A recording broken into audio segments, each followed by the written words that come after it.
So good afternoon. My name is Jonathan Perlow. I am one of the advanced doctoral externs here at CAPS. This is my second year working with CAPS.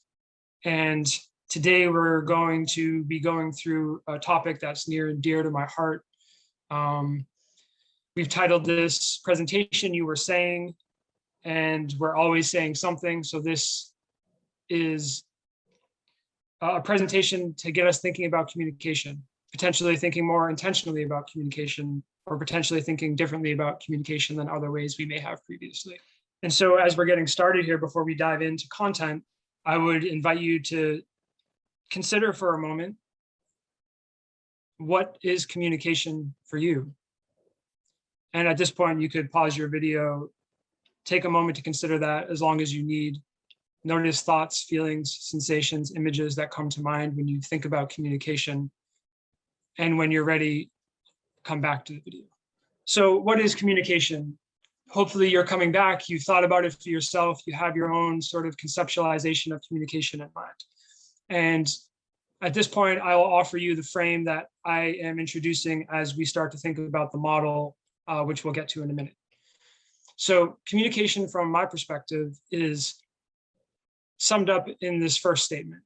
As relational beings, every moment is an act of communication. As relational beings, every moment is an act of communication. Further, as I continue with that thought, I would also suggest, in my experience, is that every communication creates culture. So while we have larger cultures that we all exist in, we have larger identities that we all exist in, and larger interpretations of culture, we also have microculture that's being generated from moment to moment to moment as a result of our communication.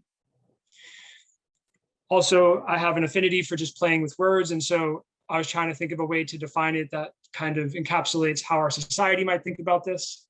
And so we broke it down into its root terms. So calm, union, and cation. So calm is coming together or in combination, in association. Union is oneness, unity, a uniting action of joining one thing to another. And cation is alongside or going down. So these are some different ways that we can think about communication as we start to ponder what this topic means. So where to start? This is where I always start. So I've done a previous presentation where I suggested the same thing. And this is really my baseline that I suggest as a starting point for all of us. And it's certainly my starting place personally. So gentleness. The idea of gentleness is that in every moment, if we start with gentleness, this would be the aspiration to hold our own mind and heart with the same gentleness with which you would hold a newborn baby. It can be quite challenging to do, but it's a possibility. We can explore that as a possibility for ourselves. The other aspect that I would like to have us think about is flexibility. Emotional flexibility is the idea that rigidity in the face of complexity is toxic. So the more flexible we can be with our emotional world, which is dynamic because every moment is a moment of communication, the less rigidity we might experience and the more we might experience choice and freedom in our day-to-day interactions. So the model we're discussing today, You Were Saying, we're going to think about this in 5 discrete steps. And the term discrete here is used in the sense that this is not 1, 2, 3, 4, 5. These are really separate components of how we might communicate that don't have a sequential order, that don't have to be done a certain way, but they do have an interdependence. They're all interrelated, they overlap. So we might start at D, we might start at B, we might start at C. It doesn't matter where we start. But the idea is that we try to incorporate all of these discrete steps into how it is that we're approaching our communication. And part of what we're doing here, and again, this is one of my go-to slides for us to consider, a lot of our response systems, and this was fascinating actually, because if I go back to that first slide on communication, when I looked up communication and tried to find an image to represent that, every single image was actually just the head. There was no communication pictures on Google. And I will say that I have a previous life doing search engine optimization. It was one of these weird things I did at one point. So I had some Googling skills, but there was no images in multiple pages that had a sort of robust sense of communication being the whole body, right? It was very focused on the head, very focused on thought clouds, very focused on email icons, text icons, phone icons. So when I think about that, I think about the automatic response system, right? It's the sense oriented, it's twitch, it's our sort of only our head. We're not using the rest of our body. We're not maybe even connected or noticing the rest of our body. It's immediate, intuitive, rapid, associative, and effortless, right? Now, the model that we're going to be talking about today, hopefully, if we're kind of applying ourselves in this, is moving us towards the deliberate response, right? We're taking time to reflect. We're using deductive reasoning. We're not just including thoughts, which are certainly happening and sort of continuing, but we're including sensations, perceptions, feelings, insights, intuition. And to do this, to include all these different factors is quite effortful. Processing is step by step. We literally have to slow down. We have to create space. So these two systems don't necessarily operate in opposition to each other. They can be fluid. Rigidity in the face of complexity is toxic, right? So we're moving back and forth between these two, but we are kind of thinking about what would it be like as an individual, as a culture, as that moment-to-moment creation of culture, to be moving more into a deliberate response. So again, here I would invite us to pause and take a moment to reflect, and we will do a sort of very brief 2 to 3 minute awareness practice meditation before we get into the rest of the content. So taking a moment, hopefully you have a moment to take if you're watching this video. However you are in this moment, checking in with your environment, checking in with your personal space being the space around you, but also your body, which is encapsulated in that space. And is there anything you could do in this moment to make yourself more comfortable, to make this moment more workable for yourself? This could be a slight adjustment of a body part. This could be letting go of some tension that we notice in a particular body part in our spine, in our shoulders, in our foot, in our hand, etc. And so here we're talking about meditation, but we're really talking about awareness. As relational beings, every moment is an act of communication, comes out of the fact that as human beings, when we come into the world, awareness comes into contact with the body, and every waking moment, awareness is in contact with something. So in this moment, we're very gently noticing that quality of being alive, being a human being, checking in with our experience and seeing if we can make it more workable for ourselves.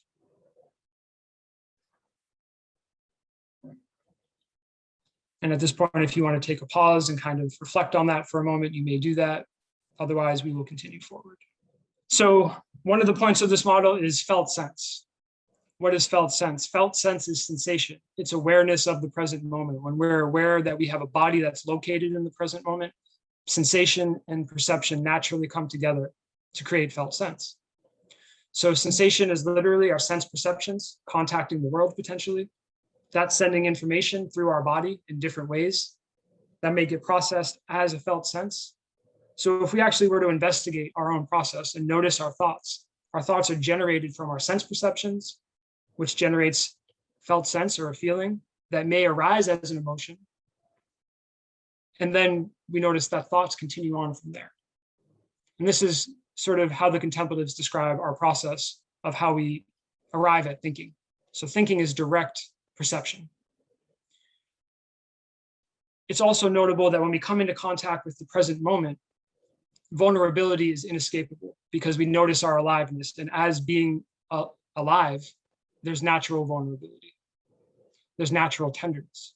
We feel our own heart.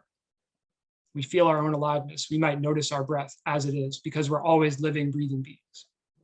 So it's important to notice here too, if something's coming up for you, felt sense may not be appropriate if we're in an acute state or if we're having sort of a trauma response to just kind of checking in and noticing that. And if that's not workable, I would invite you to maybe pause the video, go for a walk, disengage, connect with your sense perceptions, your sense of sight, your sense of smell, your sense of taste, your sense of touch, etc. And maybe that will help you make the moment more workable for yourself. So a few different ways we can connect with felt sense. One, which is often where my starting point is, so that's why it's represented first on the slide, is gently pressing our foot into the ground beneath us, connecting to the earth. When we do that, we're engaging our foot muscles, traveling up through our leg muscles, and there is direct sensation. If we continue that logic, we might notice then the spaciousness of our hollow torso, the middle of our body. We might notice our breath, because as again, I said, we're breathing in every moment. It's a natural process. Our parasympathetic nervous system typically takes care of that. It's part of that automatic response system process. So we can notice that the kindness of our body is that it takes care of us. It's breathing for us constantly. So we might notice our breath as it is and notice what the quality of that breath is. That's a communication. What is that information for us? We could use an external object if it's a little bit too unworkable to come into the sensations of the body. So we might have a rock or something similar like that. And that tactile sensation, again, might direct us into this present moment. We can only touch this rock or whatever our object is in this present moment. It couldn't be otherwise. We're here. As I mentioned a moment ago, we could also connect with our five senses. And we could be doing multiple of these things. There's no right or wrong way to be. There's an infinite number of ways to be. But right now, we're just talking about connecting with felt sense. And these are some different possibilities for having that experience. The next point of this model, so we started with felt sense, but again, we could start anywhere in the model. It just happens to be that that's A, here's B, is to speak slowly. When we speak slowly, we create space to be heard. We create space for exchange, for meaning, and impact. So the encouragement with this particular point of communication practice is to be concise and to use our language, use our words, or use our nonverbal language. Because as you see on the slide, there's a number of different ways that we communicate nonverbally. Whatever it is that we're communicating, the idea is if we're having intentionality, maybe we could do that to be heard and to be seen.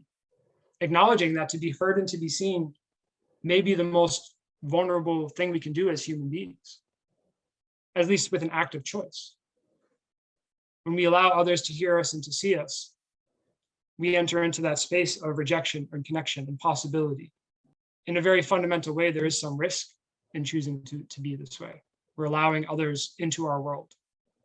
And it's important to acknowledge that and ask ourselves, is that workable in this moment?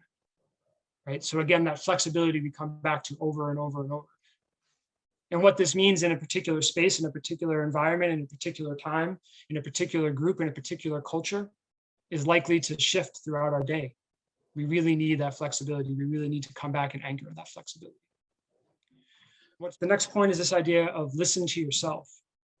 So as I mentioned earlier, words are expressions of our thoughts, but our thoughts, if we were to actually phenomenologically investigate that, and there's plenty of research behind this, but I can also share from my individual practice and direct experience of this, our thoughts do tend to arise from sensations and feelings, perception, sensation, feeling, thought. And we have a relationship to each one of those sort of steps of a communication process that's happening moment to moment. So when we think about listening to ourselves, we don't often do this, right? So when we speak slowly, for example, we create space to hear ourselves. When we hear ourselves, are we communicating what we're actually wanting to communicate, or is that communication coming from somewhere else that we weren't aware of? And if we notice that, again, we may continue down the path that we started, or we may decide that we want to do something different. But we have choice, we have flexibility, we have possibility. One of my first wisdom traditions, if not my first, was the hip hop community. The hip hop community would say to us, do the knowledge. And when they say do the knowledge, they're saying knowledge itself.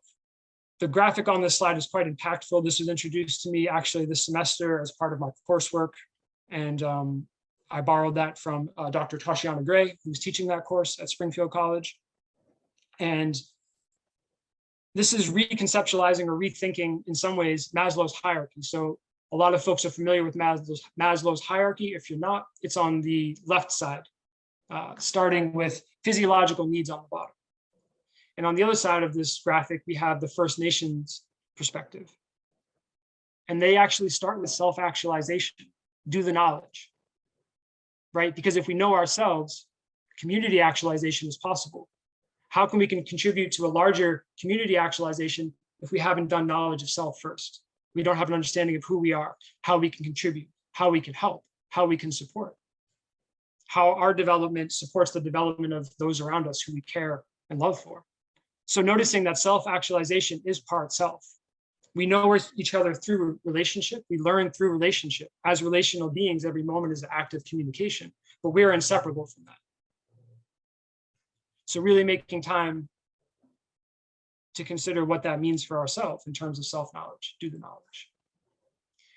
One other sort of gentle encouragement here is a notion that I have from, again, my contemplative work, the feeling under the feeling. I think the first person I heard talk about this was Pema Chodron. I've since heard many teachers and contemplative teachers talk about this idea. And when we think about this, we're saying we've been in that situation where we have an email and we have a response to that. Maybe it's anger, and we sort of like fire off that email, right? And then we reflect on it and we're like, maybe I should have paused for a moment. And if we had paused for a moment, what we might have noticed is, were we angry? Potentially. But was there a feeling under that feeling? Did something come before anger? Was anger actually a secondary emotion? Right? Maybe we were sad because we felt unheard and unseen. And so we responded with anger. But if we had slowed down and allowed ourselves to notice what the feeling under the feeling was, maybe it was sadness. And if we had contacted that sadness, we could have realized the value of that communication that we were wanting to have versus what we sent with anger was that we wanted to be heard and seen. And our goal was connection. And instead, now we've created a chain of disconnection. So that's a very polarized example, but it's just one idea of the feeling under the feeling and thinking about emotion, value, and goal. Listening to others. When we listen to people, we notice all aspects of how they communicate. If you were to go back a few slides, we had a graphic thinking about all the different nonverbal communications, and we'll talk more about nonverbal. So when we think of active listening and the way that we can tune into those verbal, nonverbal, and holistic communication patterns that someone's enacting in space with us, we can come to these active listening skills. Again, I pull from contemplative traditions that there's also this sense of we can listen others into their own wisdom. This is beyond ordinary listening. This is a listening that goes beyond just hearing what someone says, beyond paraphrasing what someone says, being so utterly and wholly present, offering our presence so fully to somebody else that they hear themselves and can contact their own wisdom.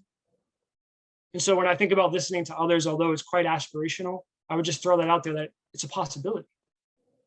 So we start with active listening, and then we see if we can move beyond that. Appreciating silence is part of speech, or appreciating silence, period. From silence comes all of our communication. 60 to 90% or more, depending on cultural context, intersectional identities, our relationship with the world, our personality, our family culture that we grew up in. 60 to 90% of our communication is nonverbal. When you walk away from this presentation, the research says that you'll remember very few words from what was said, but you may remember the emotions that came up for you. You may remember the sensations and your perception of it. The content itself, you'll remember very little of. So silence is the space where we can shift from automatic response to deliberate response. Silence is the space that gives us the choice, the possibility for freedom, and the possibility for new ways of being. It also creates space for others, creates space for community, creates space for reflection. Everything comes from silence.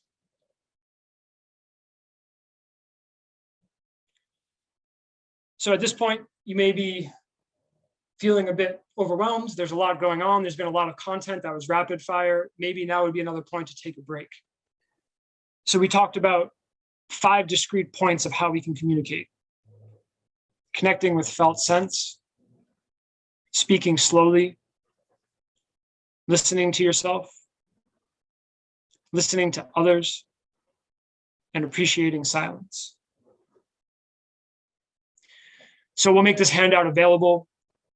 And I thank you for taking your time today to check in with this. It's possible that in the future, through Wesleyan, through CAPS, we might offer a group that further explores these communication principles.